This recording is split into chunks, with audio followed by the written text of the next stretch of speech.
é verdade? Há tantas versões sugeridas que acontecem no ambiente dessa casa, cujo ex-proprietário se designou famoso pela história jamais esquecida por séculos. Portanto, após sua morte, ocorrem fenômenos paranormais sobre o teto e as paredes de sua casa. A casa de John Proctor. As encenações de conflitos, de medos, de desesperos são os constrangedores e os temíveis aspectos da família Proctor. Vale considerar que os pendentes processos afetam a passagem. Uma teórica insegurança, uma originária consequência surpresa, proeminente de morte, os quais, despreparados, abrem espaço para o ódio que provoca maldições, as variações de controle e de descontrole de si e futura alma perdida. A tensão intensa do medo. A casa se transforma de um lar a uma prisão. A tensão constante pelos vidros das janelas, na obscuridade da aparência, se limitando por detrás das cortinas, apenas precaução para que ninguém nos vejam. Assim, não citem nossos nomes. Dias após dias, noites após noites. Não há como descansar. A quem quer que chame, o silêncio é a resposta. Pressões frequentes acabam por persuadir supostas ideias, as quais, personalizadas, impõem mortes, torturas, destruições. Portanto, são essas as armas que os homens agem quanto às defesas dos mandamentos de Deus, atacam a própria verdade.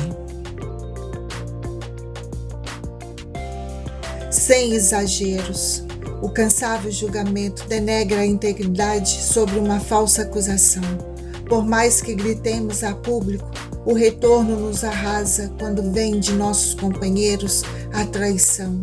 Incide a arrogância pactuado com temor voltado às nossas vidas, como fôssemos capazes de assassinar na obediência ao diabo. Mas tudo isso tem um preço. Momentâneas loucuras, o perjúrio do próprio juiz, confissões inexistentes, apenas eles encobrem os seus pecados, almejam a morte como resultado de suas absolvições. São intermediários de Deus com a autoridade de executar em seu nome. Insanos, homens insanos. Devido às brutalidades, ameaças, rupturas, usurpação, afirmo-se de poder possuírem meus bens, cujos anos adquiri minhas terras. Agora, minhas propriedades são roubadas e donos assassinados. Eu me recuso a sair.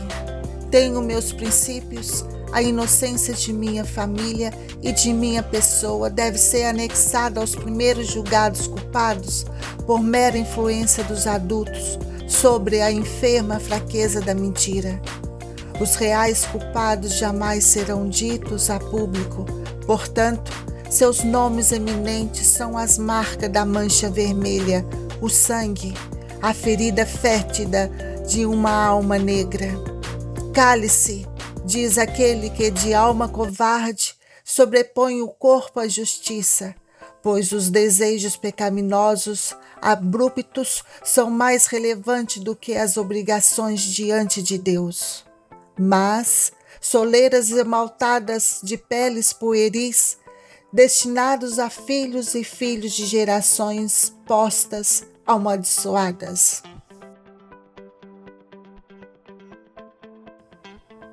A realidade consistida entre as paredes de minha casa. Meus familiares acompanham gradualmente os horrores de suas mentes infestadas pela negatividade. Cada minuto dessa salobra infiltrada no sangue elimina o tempo vital de nossas existências. Mas há a possibilidade de que seja um pesadelo e venhamos a acordar na definitiva paz de nossos cotidianos. No entanto, as janelas ainda são os alvos de observações e por mais que não enxerguemos quaisquer aproximações, quaisquer ruídos bastam para estagnarmos, aderimos em choros convulsivos.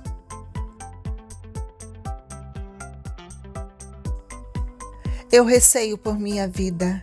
Tenho a coragem de opor às extravagâncias, egos feridos, opiniões ilógicas e decisões infundadas a outros membros da comunidade. O caminho se dirige para uma tragédia que o ser humano não esquecerá, apesar de sua índole é matar. Criar, transformar, oferecer, perdoar são palavras em desuso quando a autoridade ergue seu estandarte condicionalmente à justiça.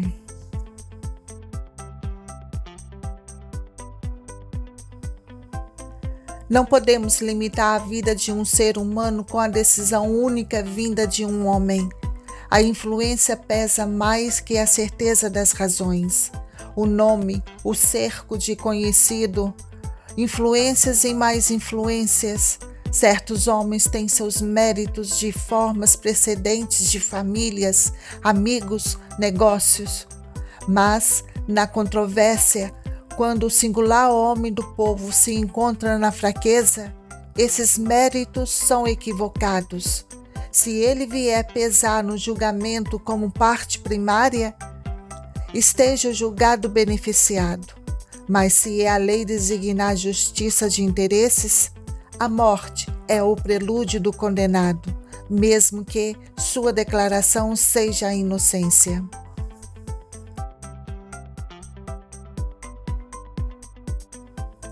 Destinei-me a ficar. A companhia é a minha família, o cotidiano requisitado para a segurança do meu nome. A raiz profunda que não se queima. A terra é o princípio, meio e jamais será o meu fim. Tenho consciência desse fato surreal, ilusão projetada pela mente. Não estou preparado para sair. Apesar de preso entre essas paredes, eu tenho muito a fazer, muito a realizar, muito a viver. Vivo, porém, de modo estranho. Já disse, tenho consciência do fato. Eles me tiraram tudo. Quero a paz novamente.